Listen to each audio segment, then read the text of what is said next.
ಸಮಸ್ತ ಜಮಖಂಡಿ ಕ್ಷೇತ್ರದ ಜನತೆಗೆ ನಿಮ್ಮ ಆನಂದ ಇಂಗಳಗಾವಿ ಮಾಡುವ ನಮಸ್ಕಾರಗಳನ್ನು ತಿಳಿಸುತ್ತಾ, ಇವತ್ತು ವಿಶೇಷವಾಗಿ ಈ ಒಂದು ಮಾಧ್ಯಮ ಮಿತ್ರರ ಜೊತೆ ಮಾತನಾಡುವುದೇನಪ್ಪ ಅಂತಂದರೆ, ಈಗ ನಾವು ನೋಡ್ತಾ ಇದ್ದೀವಿ 6 ತಿಂಗಳ ಕಾಲ ಈ ಒಂದು ಜಮಖಂಡಿಯ ರಾಜಕಾರಣದಲ್ಲಿ ರಾಜಕೀಯ ಬೀರಿಸುವಂಥ ಒಂದು ನಾಯಕರು ಇವತ್ತು ಯಾರು ವಿಧವಾದಂಥ ರಾಜಕಾರಣ ಮಾಡ್ತಾ ಇದ್ದಾರೆ ಅನ್ನೋದನ್ನು ಇವತ್ತು ನಾವು ನೋಡಬೇಕಾಗಿದೆ.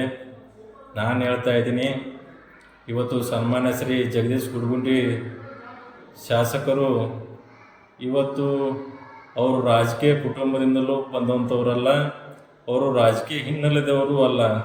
ಆದರೆ ನಿಜವಾಗಿ ಅವರು ರಾಜಕಾರಣಕ್ಕೆ ತಮ್ಮ ಕೊಡುಗೆಗಳ ಮುಖಾಂತರವಾಗಿ ರಾಜಕಾರಣಕ್ಕೆ ಗುರುತಿಸ್ಕೊಂಡವರು.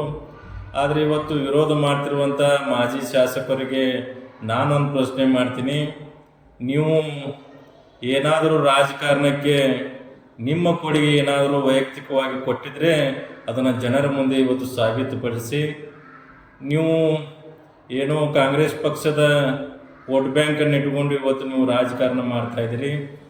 ಇವತ್ತು ನಾನು ಒಂದು ಮಾತನ್ನು ಭಾಳ ಸ್ಪಷ್ಟವಾಗಿ ಹೇಳಕ್ಕೆ ಬಯಸ್ತಾ ಇದ್ದೀನಿ. ಸನ್ಮಾನ್ಯ ಶಾಸಕರಾದಂಥ ಜಗದೀಶ್ ಗುಡಗುಂಟಿ ಅವರು ಭಾಳ ಮುಗ್ಧ ಸ್ವಭಾವದವರು. ಅವರು ಇವತ್ತಿನ ಒಂದು ಜನ್ರೇಷನ್ಗೆ ಅವರ ಒಂದು ಸಂಬಂಧಗಳ ಒಂದು ಇವತ್ತು ಏನಾಗಿಬಿಟ್ಟಿದಪ್ಪ ಅಂತಂದರೆ, ನಮ್ಮ ಜಮಖಂಡಿ ಶಾಸಕರನ್ನು ಇವತ್ತು ಅವರು ವಿಧಾನಸೌಧದಲ್ಲಿ ಜಮಖಂಡಿ ಕ್ಷೇತ್ರದ ಅಭಿವೃದ್ಧಿ ಬಗ್ಗೆ ಧ್ವನಿ ಎತ್ತಲಿ ಅಥವಾ ಅಭಿವೃದ್ಧಿ ಪರವಾಗಿ ಏನಾದರೂ ಒಂದು ಮಾತನಾಡಿದರೆ ಇದಕ್ಕೆ ಆದಂಥ ಒಂದು ಗುಂಪುಗಾರಿಕೆಯನ್ನು ಕಟ್ಟುವಂಥ ಒಂದು ಕೆಲಸ ಇವತ್ತು ಮಾಜಿ ಶಾಸಕರು ಮಾಡ್ತಾ ಇದ್ದಾರೆ.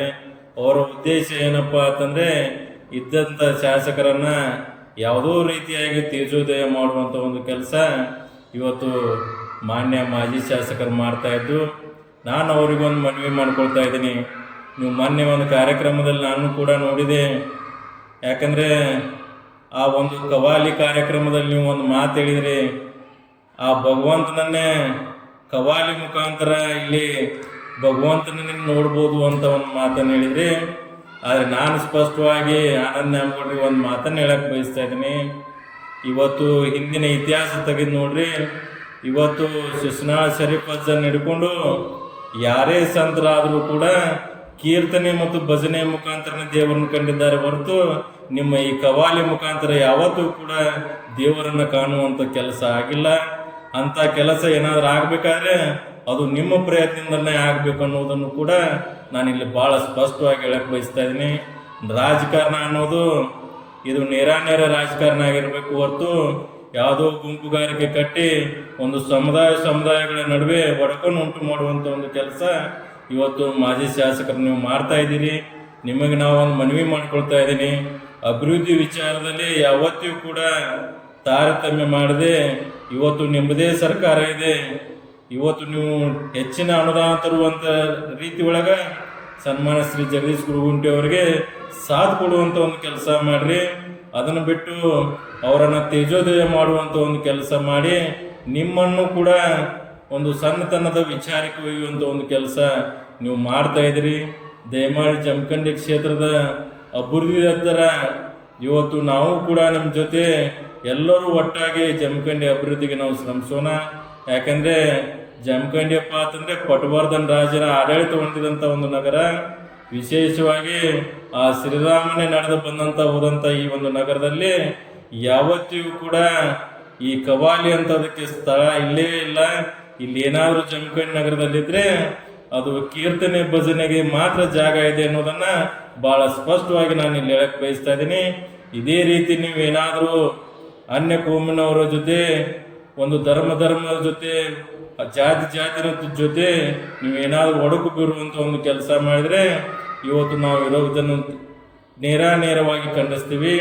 ನಮ್ಮದು ಒಂದೇ ಒಂದು ಏನಪ್ಪ ಅಂತಂದರೆ, ಡಾಕ್ಟರ್ APJ ಅಬ್ದುಲ್ ಕಲಾಂ ಅಂತ ದೇಶ ಪ್ರೇಮಿಗಳನ್ನು, ಶಿಸ್ನಾಳ ಶರೀಫ್ ಅಜ್ಜರಂಥ ಭಕ್ತರನ್ನು ಇವತ್ತು ನಾವು ಕಂಡಿದ್ದೀವಿ ಹೊರತು, ಯಾಕಂದರೆ ಅಬ್ದುಲ್ ಕಲಾಂ ಅವರು ನಮ್ಮ ದೇಶಕ್ಕೆ ಅಣ್ವಸ್ತ್ರವನ್ನು ಎದಕ್ಕೆ ಕೊಟ್ಟಾರಪ್ಪ ಅಂತಂದರೆ ನಮ್ಮ ದೇಶವನ್ನು ಕಾಪಾಡಲಿಕ್ಕೆ ಇವತ್ತು ಅಣ್ವಸ್ತ್ರ ಕೊಟ್ಟಿದ್ದಾರೆ.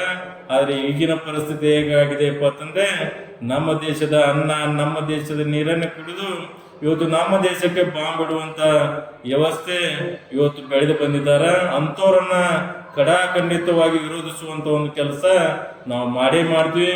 ಮುಂದಿನ ದಿನಮಾನದಲ್ಲಿಯೂ ಕೂಡ ಜಮಖಂಡಿಯ ಪ್ರತಿ ಮತಕ್ಷೇತ್ರದಲ್ಲಿಯೂ ಕೂಡ ಗಂಟೆ ನಾದದ ಶಬ್ದ ಕೇಳಬೇಕು ಅನ್ನೋದನ್ನ ಇವತ್ತು ನಮ್ಮ ಗುರಿ ಎಂಬ ಮಾತನ್ನು ಹೇಳಿ ಇವತ್ತು ನೇರವಾಗಿ ಮಾಜಿ ಶಾಸಕರಿಗೆ ಹೇಳ್ತಾ ಇದ್ದೀನಿ, ರಾಜಕಾರಣ ಅನ್ನೋದನ್ನ ಎಲ್ಲರೂ ಕೂಡ ಅಭಿವೃದ್ಧಿ ಕಡೆ ವಿಚಾರ ಮಾಡೋಣ ಹೊರತು ಇನ್ನೊಬ್ಬರ ತೇಜೋದಯ ಮಾಡುವಂತ ಒಂದು ಕೆಲಸ ದಯವಿಟ್ಟು ನೀವು ಮಾಡಬೇಡ್ರಿ ಅಂತೇಳಿ ನಮ್ರವಾಗಿ ವಿನಂತಿಯನ್ನು ಮಾಡ್ಕೊಳ್ತಾ ಇದ್ದೀನಿ.